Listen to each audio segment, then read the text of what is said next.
Well, hey everyone. Happy Thursday. Welcome to So What, the Marketing Analytics and Insights live show. I'm Katie, joined by Chris and John. We're all in one place this week. Hello. Underwhelming 5. Yeah, sorry. This week, we're talking about using generative AI for voice generation. Yes, we are going to show you how to create something that is adjacent to you. Well, it's one of the goofy games that my husband and I like to play when we're like driving around or, watching TV or something is it AI or not? Because a lot of the voices, a lot of the commercials, a lot of if you watch a YouTube video, it's like top 8 places to get sushi. A lot of the voiceover narration is AI. Some of it is obvious AI and some of it is not so obvious AI. So there's definitely some really good tools out there. A lot of the TikTok and Instagram reel voices and sounds, like there's one that's very clearly like there's a female voice, and as soon as you hear it, you're like, yep, that's an AI generated, but everybody uses it. And so we've tried mostly successfully to create AI for voice generation for ourselves. And we do have a Katie version. And so far, the feedback has been, well, that's not you. Even though it's my voice being used as the training data, the output is still not quite me. So, Chris, where would you like to start this week on generative AI for voice generation? I think the best place to start, of course, would be the 5 Ps. Yay. Well, I mean, it makes sense.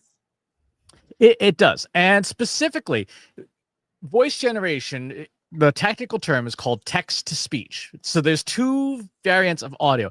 There is TTS, or text-to-speech, which is turning text into speech. And then there's ASR, automatic speech recognition, which is taking speech into text. Today we're going to cover text-to-speech. You give a machine text and out comes sound.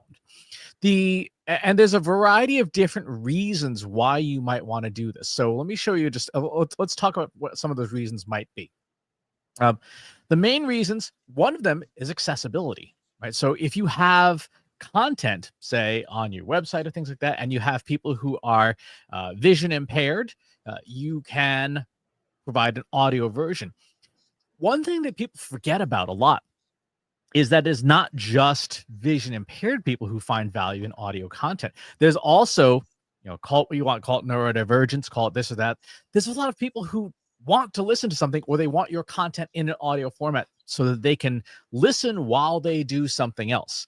That's why you have things like podcasts and stuff, so that people can say, you know what, I've got a commute, I need to keep my eyes on the road. I still want to read the Trust Insights newsletter, but I can't safely read it while I'm driving.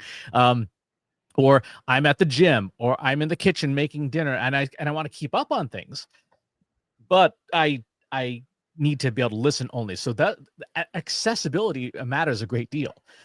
The second set of reasons why you might use text-to-speech is you just need content in all these different formats. Maybe you want a podcast, and your podcast and you don't have a really good microphone setup, or maybe you just don't want your voice on the internet, which is totally fine. Taking long form content and turning it into audiobooks. Anyone who's ever done an audiobook knows how exhausting the process is. 16, 24, 30 hours in a little booth in front of a microphone like this one, just reading your book aloud, and you have to keep up your energy the whole time to have a consistent tone of voice. Saying like, "What? We don't use GPU cores, Katie. We use GPUs. They all need cooling, right?" And that kind of audiobook voice, boy, does that get tiring.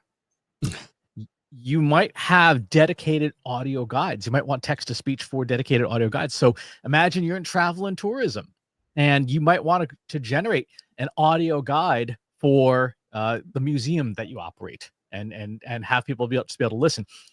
But your museum changes exhibits a lot, and you don't want to have to keep rehiring the same voice talent over and over again. Like, oh, the bathrooms on the second floor are closed today, right? So text to speech, generate new audio guides. Or maybe you might have audio guides in English, and you're like, gosh, when we survey our membership base, 15% of the people who come to our restaurant or museum or whatever, Spanish is their first language. Hey, does anyone on staff speak Spanish? No? Okay, I guess we're doing text to speech and translating it. Of course, voiceovers. I'll go to play a very short voiceover just so that people can have a chance to hear what this sounds like today. So this is from the workshop we just did last week. Your next landmark office or mixed-use project demands more than just design. It demands certainty. At Southern Isles AEC, our integrated architecture and engineering teams eliminate surprises, delivering complex, high-performance spaces on schedule, on budget, maximizing your assets' long-term value. Experience true partnership and sustainable design that performs. Southern Isles AEC, building your vision reliably. Learn more at southernilesaec.com. So that's an example of a voiceover and an ad that you would use these things for.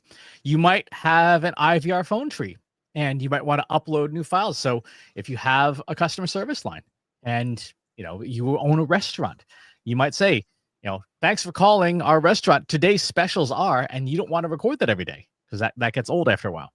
And of course, the final reason is you want to have audio content made available online for AI to train on, that it can listen to and learn from. So those would be some of the purposes of why we would do this.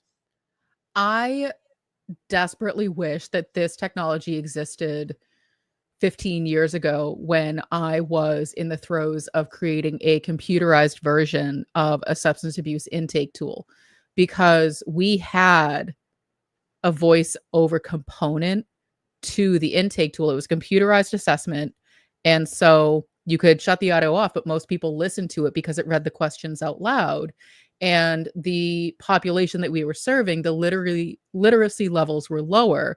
So they relied on the voiceover in order to understand what the question was that was being asked.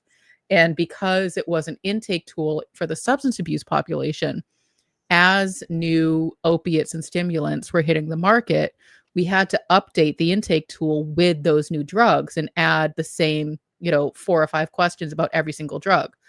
Every time we did that, we had to go back to the agency where we hired an actor to read the question. And then if the actor got the pronunciation of Opana or Opana, or however they wanted that specific drug pronounced, we had to go back, have them do it again. And then if that actor decided to leave the voiceover game, we then had to switch the actor and try to find someone who sounded close enough. And so at the end of the day, this product had 4 or 5 different versions of a voice, which was very jarring to people because we couldn't get one consistent voice because the human actors, kept switching jobs or leaving or, whatever it was. And so when I see this, I wish, for me, I would have immediately taught myself how to build this. I would have learned how to code just so I wouldn't have to deal with casting and actors and, waiting a whole week for something to turn around and having my manager say, why can't we do it faster? Exactly. Now, I do think it's important to say, and this is something that we actually said at the workshop last week, from a responsible AI perspective, yes, text-to-speech is incredibly convenient. It is very, very flexible. However, we do still want to keep in mind as professionals when we do and don't want to hire an actual human, because we also don't want to eliminate all of the voice actors who are out there as professionals. And the general consensus is this: if you are creating audio content that is a performance of some kind, like an audiobook, for example, and you want to have an ironclad guarantee that you have the copyright on it, use a human. If you, because obviously the individual work itself, the text presumably is something that you have rights to, maybe not, but one of the weird things, and comes from music, is that an audio performance is a separate and discrete work from the source itself. That's why you get into music licensing, you have like sheet music, which you have to license, then you have the audio score itself that you have to license and all those things. So from an IP perspective, if you want to make absolutely positively sure that any audio you're creating, you have 100% guarantee of copyright on, use a human. I would add to that, and this is something that we've talked about, is for the Trust Insights brand, I don't want some random AI generated voice being the quote unquote voice of Trust Insights. I want it to be one of us that people know and recognize. And so they can go, oh, that's Katie's voice, or oh, that's John's voice. It must be Trust Insights. Because the thing that I see likely happening, similar to how people use the same audio over and over again on social media, is I don't want to pick out a voice from AI and go, that's the voice of Trust Insights, and have our competitor down the street go, and that's our voice too, and have people start to be confused.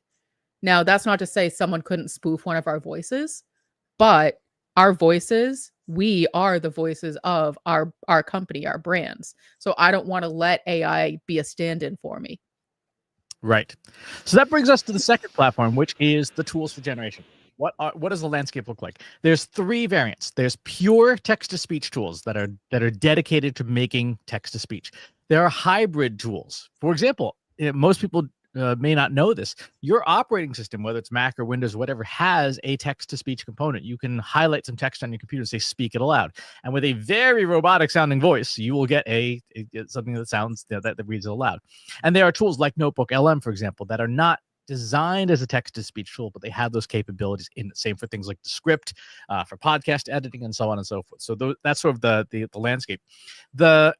Within text-to-speech tools, there's 3 variants.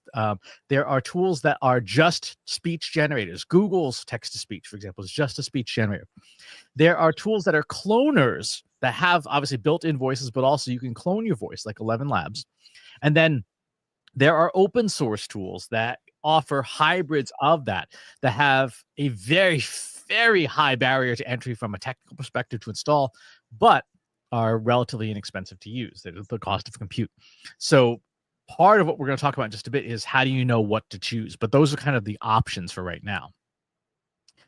When you're thinking about what are we going to do or why are we going to do it, these are the 5 factors that we need to take into account. Let's see if I can make this bigger because I forgot how. There we go.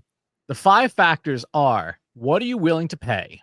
Right? If you don't want to pay anything, you can use the one built into your operating system. Like you can have it read aloud huge chunks of text, and it will sound terrible.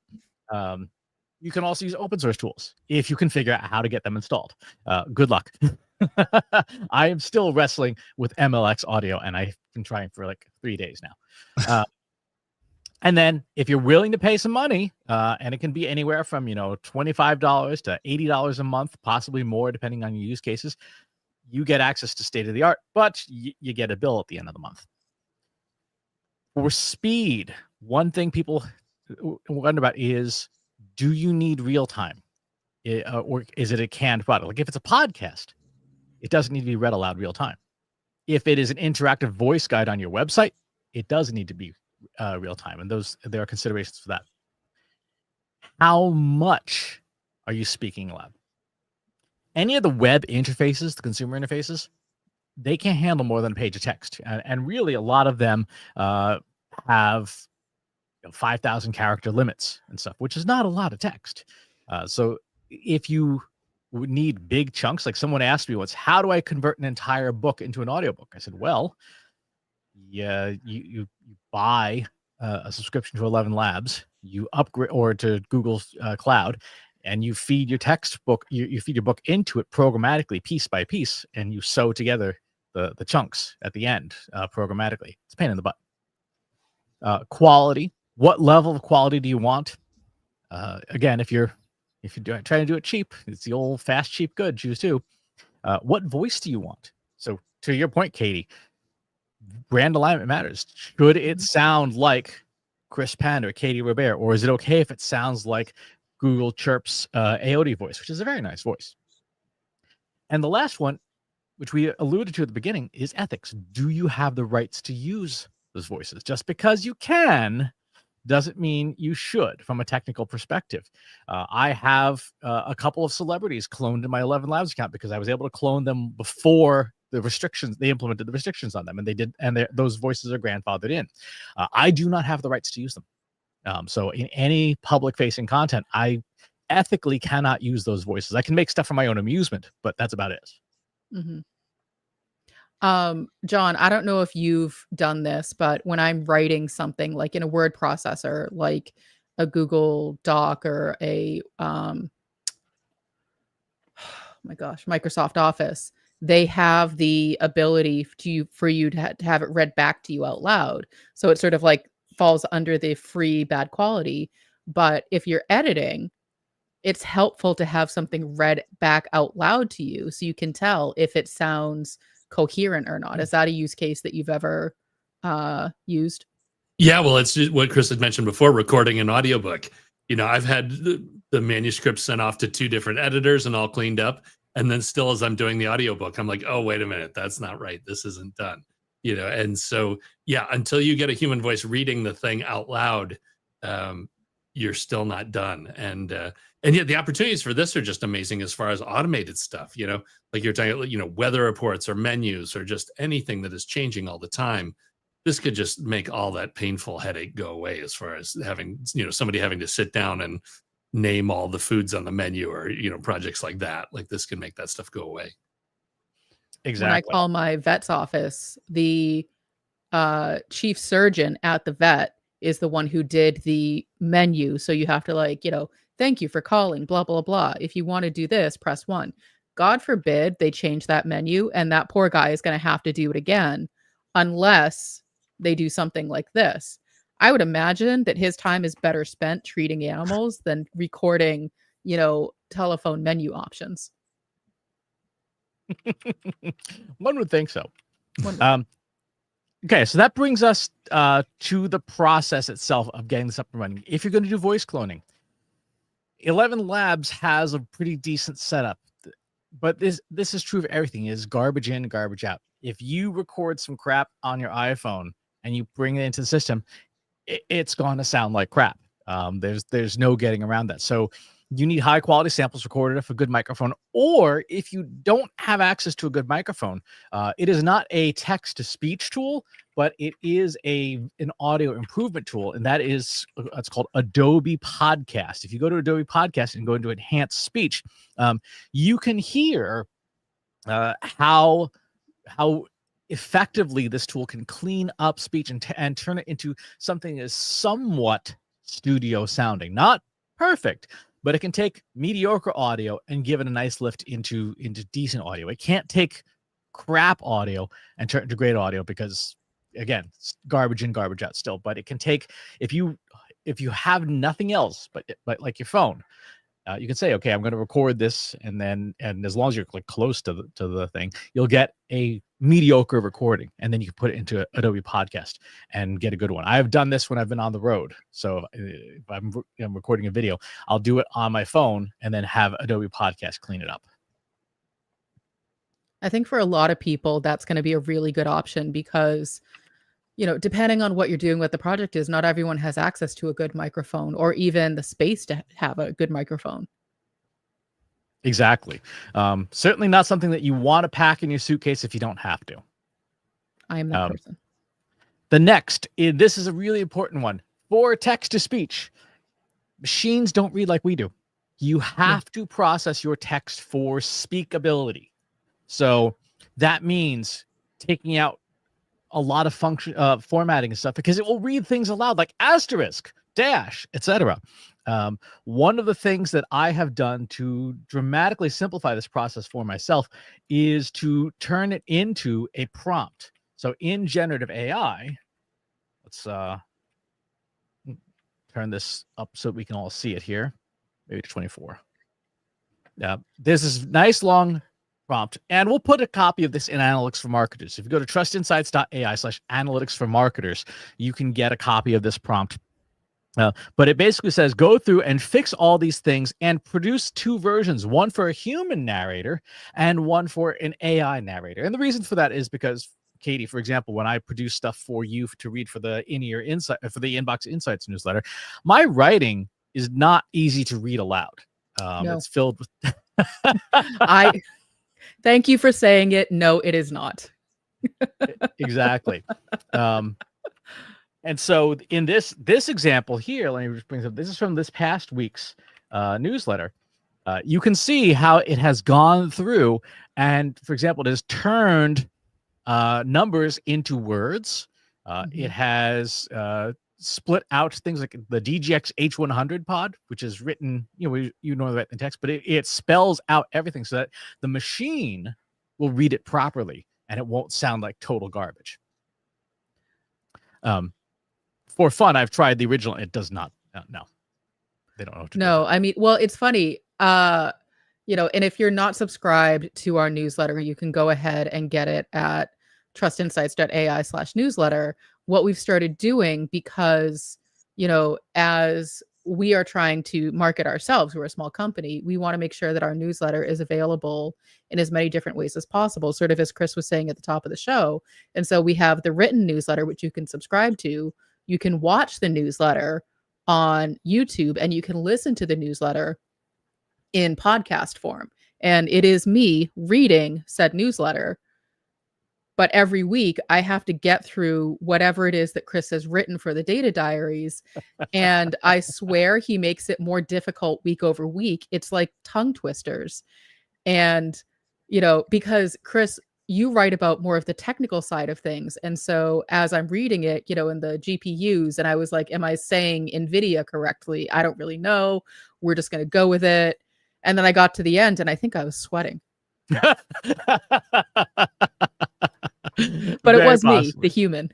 Yes, it was human. So once your text is processed for speakability, you can send it to the TCS model. However, I strongly recommend you test small snippets first. Like any software development, because that's kind of what this is. You want to test first to make sure that the machines are doing what they're supposed to be doing. And if they're not, you want to take a step back. So for an example, let's take where's my put that in context. Okay, so let's go to 11 Labs. I'm going to stop sharing so I can share the actual tab, because that's the only way to share audio apparently in StreamYard. Let's go to the 11 Labs here, and we're going to use Katie 4.0, and we're going to have it just read aloud this sentence here. Let's see if it will successfully do this here. To put that in context, that's 71,400 megawatts. The average USA home at any given time is consuming 20 to 30 kilowatts, which means that if AI chips in USA data centers are running full tilt, then AI is using the same amount of power as 2.86 million homes. It's not bad. And as you said, it's Katie adjacent. However, if I put in the speakability version, it tends to be a little bit smoother. To put that in context, that's 71,400 megawatts. The average USA home at any given time is consuming 20 to 30 kilowatts. This means that if AI chips in USA data centers are running full tilt, then AI is using the same amount of power as 2.86 million homes. So it handles it slightly better, partly because it's also longer sentences. The machine can the models tend to parse that a little bit better. So that's the speakability part. It's really important that we get speakability right before you feed the text to the model. Otherwise, bad things happen. Should we do the human versions for the third comparison? I mean, you can if you want to. What's funny? I'm glad you brought up that sentence. I stumbled over that second sentence or the third sentence. This means that if AI chips in US data centers are running full tilt, like that part of the sentence, I struggled with because to me it wasn't correct grammar, but it could be. And so but it's interesting to hear the machine read it. It obviously it sounds a little more robotic because it is literally a machine, but it is interesting to hear it read versus how I was trying to read it. And I think it is actually, even if the machine version doesn't go live, it is good to have that comparison to be like, am I reading this correctly? Is this what the sentence is supposed to sound like? Or, do I need to go back and rewrite things? So I think it is, in some ways, it's a good way to QA. It's very similar to what we were saying about having, your content read aloud for, grammar and editing. If you're trying to read it for like a podcast version or an audiobook, having something like 11 Labs read it is going to help you try to figure out, am I putting like the emphasis on the right things? Am I pausing at the right places? Does it sound funny when I do that? This is a good way to try to test that out. Exactly. So that's the 11 Labs version. Now, you can also use, there are other 11 Labs has an API. You'll note here, this window only allows you 5,000 characters. So if the average word is, say, 7 characters, that means that you are limited to about 700 words, which for a small blog post is fine. But if you wanted to have, say, your letters from the corner office read aloud, it's not going to fit in here. So you'll have to use the API.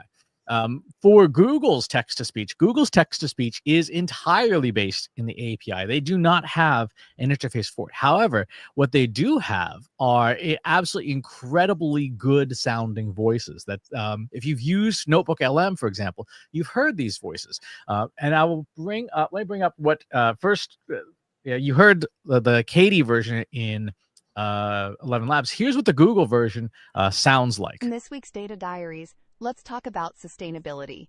One of the questions that keeps coming up over and over again at events, like the 2-day workshop I just did for SMP SAECAI, is how much of a sustainability impact AI has. The reality is, we don't know. Companies that have massive data centers don't publicize just how much energy they use. But we do know how many GPUs have been sold, as a proxy for how much energy AI could be consuming. NVIDIA holds something like a 98% market share of GPUs in data centers. So even there's a bug, right? You can hear that the plural is just GPUs. Right, it's GPUs. Yep. And then it definitely stumbled over the name of the event because of the way that it was written out. Exactly. So even in cases where you've used a speakability prompt, it will still have issues if you and that's why it's important to do testing of stuff. Any paragraph where you think it's going to have problems, you put that paragraph in first, have it generate, listen back to it, and go, ooh, well, I know exactly what we need to clean up for those particular situations. One of the most popular tools that people have used if they wanted to do a hybrid is to use Notebook LM, and you can load your documents in there, and then you get the ability to trigger a two-host conversation that's discussing your documents. And depending on how you configure it, you can give it prompts. For example, like I start by saying, "This is brought to you by TrustInsights.ai." And then the hosts of it will be able to read aloud their overview. So let me go ahead and share that tab so that we can hear what it has to say. Welcome to your deep dive. Ever feel like digging for buried treasure, like in a mountain of marketing advice? Oh, yeah, I know the feeling. These Trust Insights newsletters kind of felt like that. Yeah. But instead of gold doubloons, we're after, golden nuggets. Golden nuggets of marketing wisdom. Yes. And just like any good treasure hunt, you can't just find the raw data. Right. Those voices are the Google Studio voices. So if you do not like the way they read their audio digest, within Studio, you can have a 2-speaker setup, and that will allow you to then provide them the exact script that you want, and they will read it aloud back and forth as a pair. I mean, all of this, I find it to be really interesting, and I can definitely see the use case for a lot of companies, especially like if you're like an enterprise size company and there is no one voice, that stands in as your brand. This is going to help expedite a lot of things for you. But if you're a small company like ours, and there is an expectation where it's either going to be a Chris or a Katie voice, I would have trouble putting something like this out into production and saying this is a stand-in for Trust Insights because it's not us. And so I think that that's where, as you go back to the 5 Ps, which is where we started, that's where you really need to figure out, like, does it need to be one of the humans on our team as the voice represented for the brand? Or is it okay if it's a generic, AI generated voice from one of these systems that someone else may also be using?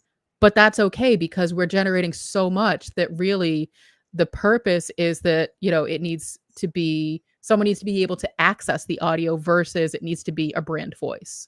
Mm-hmm. Now, one of the interesting things you can do is you can do hybrids. You can do hybrid implementations of this, where if it's just you, for example, maybe you're a solopreneur, maybe you don't have a conversation partner, you can, with basic system audio recording tools, have an interactive conversation. So let me pull up Google AI Studio, and ChatGPT has this in advanced voice mode in their mobile app, which you can use as well. I'm going to choose streaming mode here. I'm going to choose Gemini Flash. I'm going to choose, and for this, let's use Fenrir as our reference. And I'm going to turn on talk. I should probably stop. I forgot to need to share the tab so that we can hear what it is saying. So let's go to tab, stream, Google Studio. All right, and start new stream. And I didn't like Fenrir's voice. I'm going to go with Aode's. Hey there, how's it going today?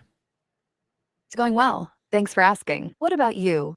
I'm doing okay. I was thinking we could have a conversation about marketing analytics, specifically Google Analytics 4, and why the interface is such a hot mess. What's your take on it? Marketing analytics and Google Analytics 4. Got it. It definitely has its quirks. What specific aspects of the interface do you find most frustrating or confusing? The entire damn thing. It was designed by, I think, monkeys that were on meth. Okay, so it sounds like you find the entire interface to be poorly designed. What specific issues make you say that? And what alternative would you suggest? I would suggest using an alternative product like Matomo. Okay, so you're suggesting Matomo as a better alternative. Right. So obviously this is completely unprompted. You can, for example, use knowledge blocks, which we cover in our generative AI use cases course, and drop it in as preparatory material for it to read before the conversation starts. And then have a virtual conversation with this tool, record it.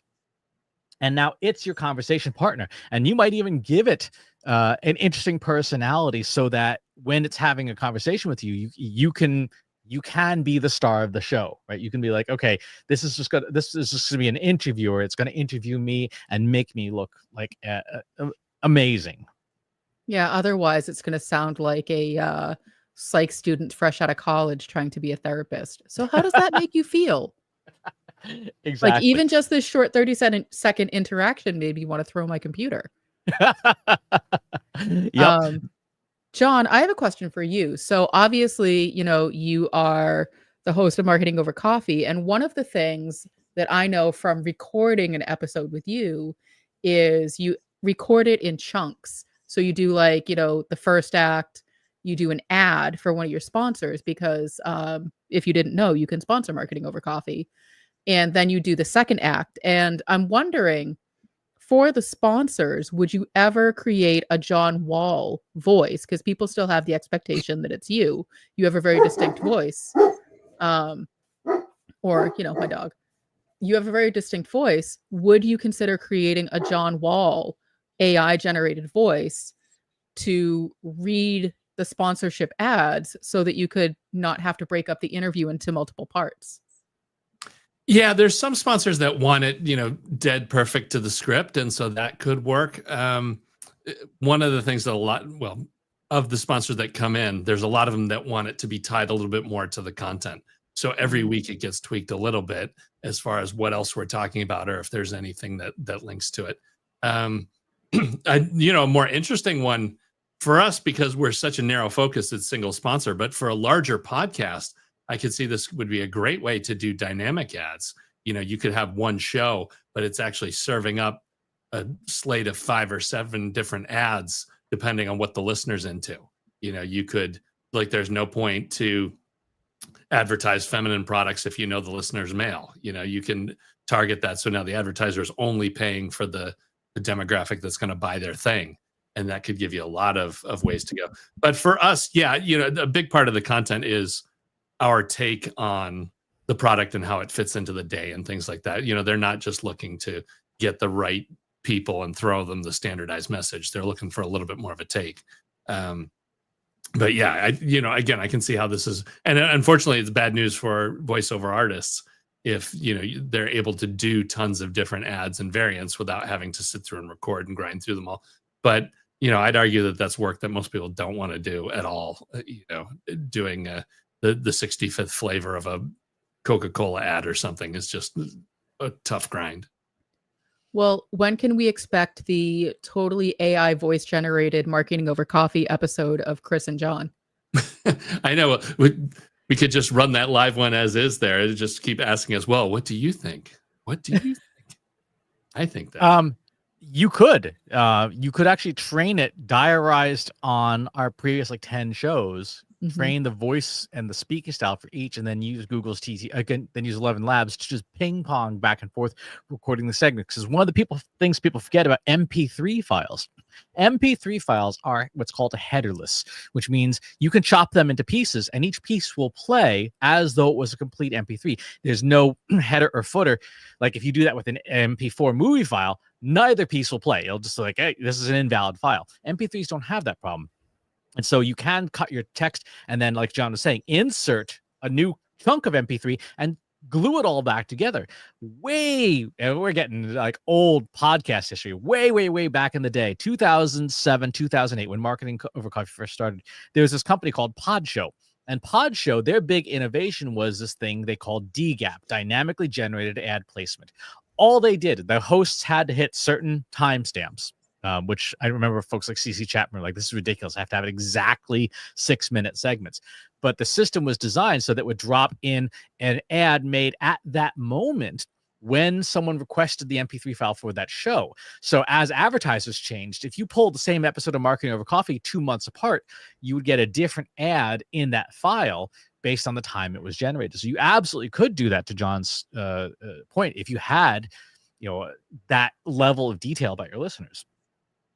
I think we need the, you know, totally AI Chris, AI John episode of Marketing Over Coffee. But I guess, and I don't want to get too off topic because this might be a different conversation.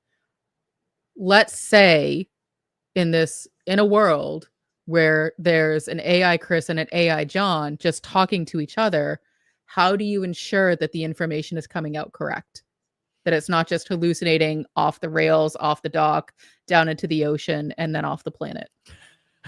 It's the same as every other form of hallucination prevention. The more data you give, the better it's going to perform, right? So if you know, for example, that you're going to be talking about a topic, say like lead scoring, you'd better provide a knowledge block that's up to date about how lead scoring works. And that's the thing about all the apps, including the mobile apps. You can provide the data up front before you have the conversation. You can literally just copy and paste it in from your prompt engineering library and have that conversation. Or you can follow the Trust Insights Rappel framework, which you can get at trustinsights.ai/rappel, and have that initial boot up conversation to warm up the device. So I've got OpenAI's ChatGPT app here. Let's go ahead and turn on advanced voice mode. And let's get near the microphone here. There we go. How are we doing this morning? Hey, good morning. I'm doing great. Thanks for asking. How about you? Feeling ready to tackle the day? Yes, that's fine. You're going to play the role of a marketing automation expert skilled at B2B lead scoring. I want you to very, very concisely explain what modern lead scoring practices are great in 2025. Exclude information and sources that are 2024 or older. Sure thing. In 2025, modern lead scoring leverages AI and machine learning to analyze behavioral data, firmographics, and engagement patterns in real time. It focuses on dynamic scoring models that update continuously, integrating intent data from multiple channels.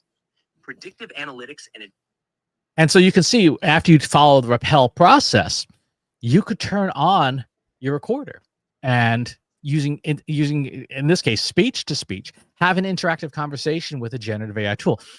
This is again is really useful if you are a solo business person, if you are a solo podcaster, and you occasionally want someone else to talk to and no one else is available.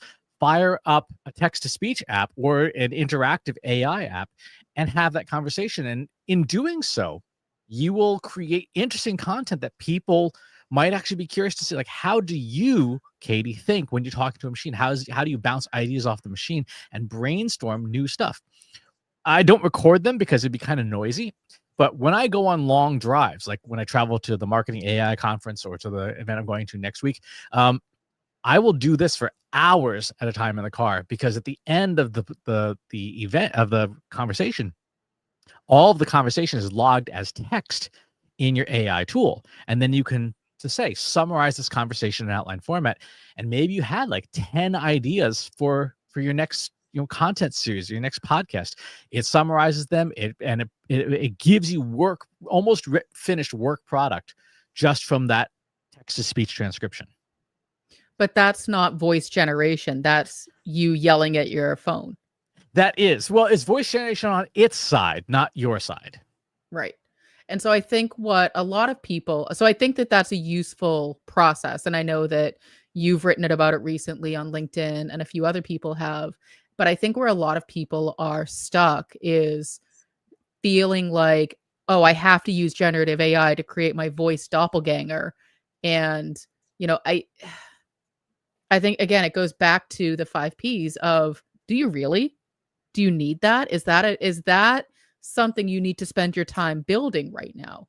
We played around with it. We tried to create the Katie version, and we realized that it was just more efficient and effective if IRL Katie actually did the reading, because it only takes about 10 minutes and you're not going to get, weird things.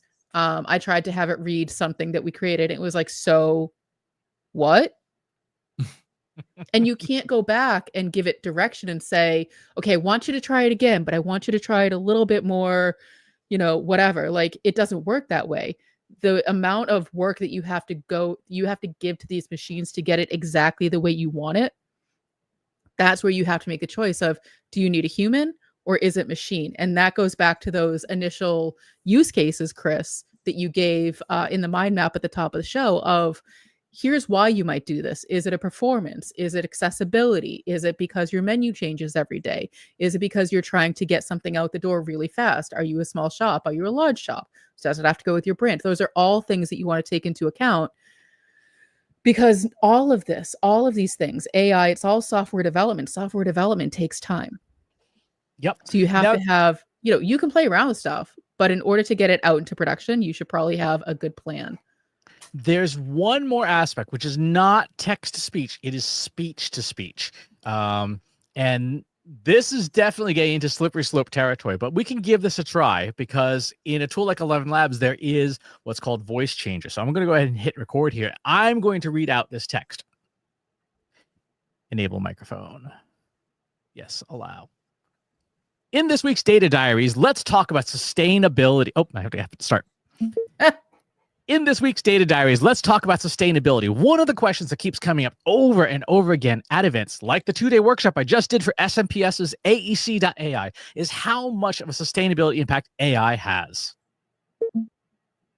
And now it will take my original human-led voice and it will try to apply the Katie voice. In this week's data diaries, let's talk about sustainability. One of the questions that keeps coming up over and over again at events, like the 2-day workshop I just did for SMPS's AEC.ai, is how much of a sustainability impact AI has. Now, obviously, that is read with my exact cadence and speech style, but tonally shifted to Katie's voice. Yeah, that Katie needs to lay off the espresso. Yeah, I've over caffeinated. That was my first thought too.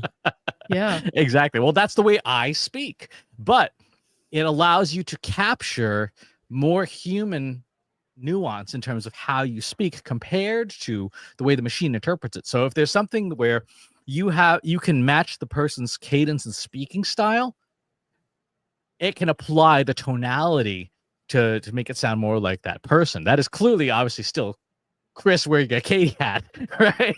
There's no doubt about that. And I say this is a slippery slope because obviously, again, going back to ethics, do you have the rights to use that voice, right? You can clearly see how this could be very, very badly misused. Oh, yeah. No, I would drive to your house and punch you in the face if you did that to me.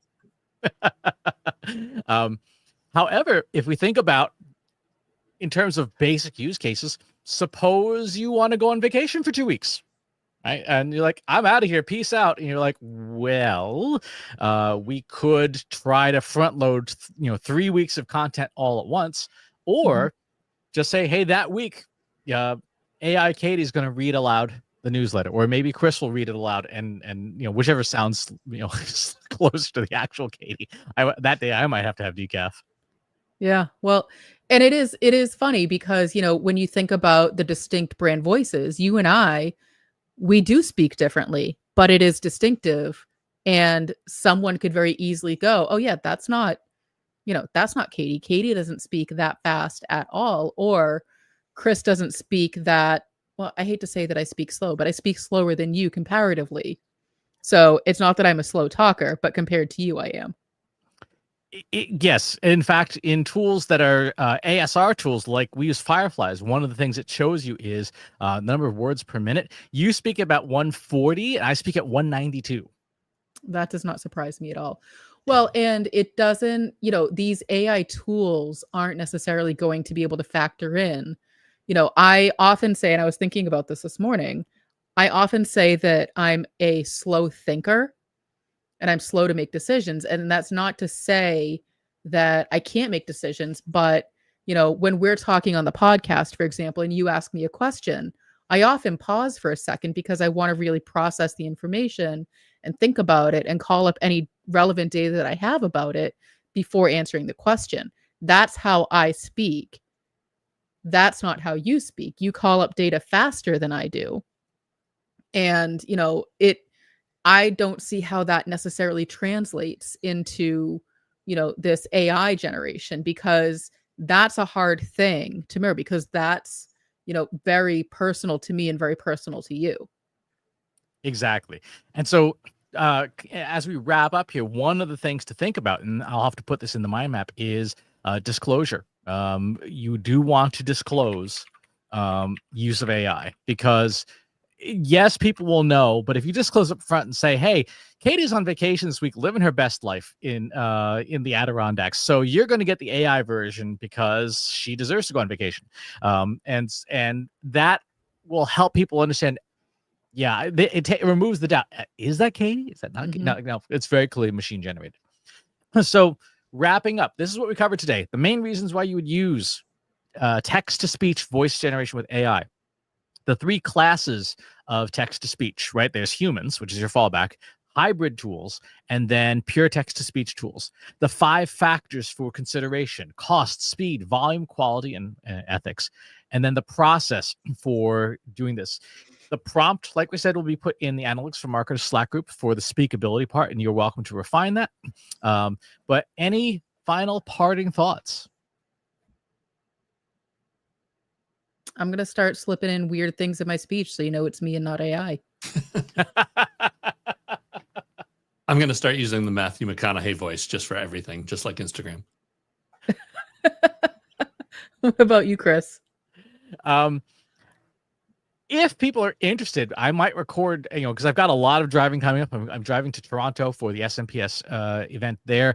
I'm going to be driving out to Cleveland for the Marketing AI conference. I might start recording some of those AI-based conversations just to see, A, how they go, and B, if people would find that valuable, or if people are like, no, I really don't need to hear somebody, yelling in a car for 45 minutes, because in order for the tool to... I'm an N of 1. Ignore me. Or the other option is we could just open up. Our mutual friend Chris Brogan used to do this when he was going along drives. He would just put his phone number on Twitter and just let people call him randomly and stuff. Please don't sign me up for that. No, John doesn't want that either. That was the old days. But that's going to do it for this week's episode. Thanks for tuning in. We will talk to you all on the next one. Thanks for watching today. Be sure to subscribe to our show wherever you're watching it. For more resources and to learn more, check out the Trust Insights podcast at trustinsights.ai/TI podcast and a weekly email newsletter at trustinsights.ai/newsletter. Got questions about what you saw in today's episode? Join our free Analytics for Marketers Slack group at trustinsights.ai/analytics for marketers. See you next time.